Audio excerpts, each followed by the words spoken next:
છે ને સુપાચ્ય ખોરાક, હળવો. આપણે જે હળવો ખોરાક તો જવની રોટલી થઈ, પછી જવ ઘઉંની રોટલી થઈ, શાક જે વેલાવાળા શાક આવે છે, જેમ કે તુરિયા, ગલકા, દૂધી, કંકોડા, ટીંડોળા, કારેલા, પરવળને શાકનો રાજા કહેવામાં આવ્યો છે.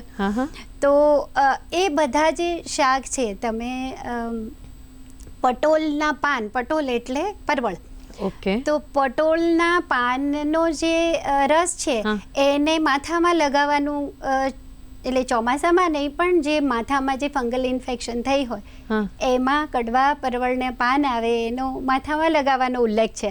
એટલે પરવળના તો બધા જ ઉપયોગ, પરવળના વેલાના પૂરા વેલાના ઉપયોગો આયુર્વેદમાં કીધેલા છે.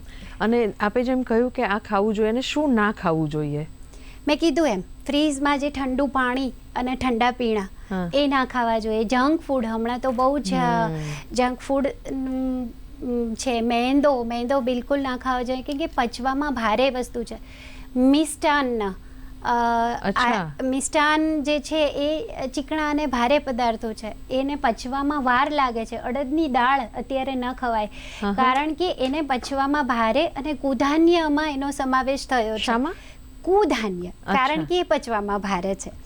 પરંતુ એનો જ ઉપયોગ વાજી કરે, એટલે કે જેમને બાળકો લાવવાના છે એવા જે મેલ જે છે એમને રોજ આપવાનું પણ કીધું છે.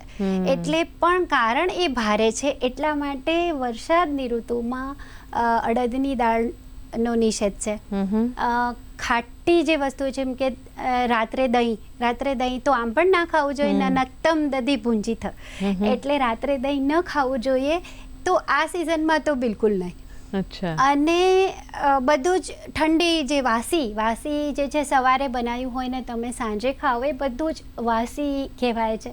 તો વાસી ખોરાક પણ પચવામાં ભારે કીધો છે અને વાયુનો પ્રકોપ કરનાર કીધો છે. તો વાયુનો જેટલો પ્રકોપ કરે છે એ બધી જ વસ્તુઓ, કારણ કે સ્વભાવતઃ મંદાગ્નિને હિસાબે અત્યારે વાયુના રોગોનો સૌથી વધારે થાય છે. સાંધાના દુખાવો હોય કે પછી ગેસ થઈ જવો, અપચો થઈ જવો, એ બધા વાયુના રોગમાં આવે છે. એને કારણે વરસાદની અંદર સુપાચ્ય ખોરાક, ગરમ બનાવેલો ખોરાક ખાવો જોઈએ, તાજો ખોરાક ખાવો જોઈએ.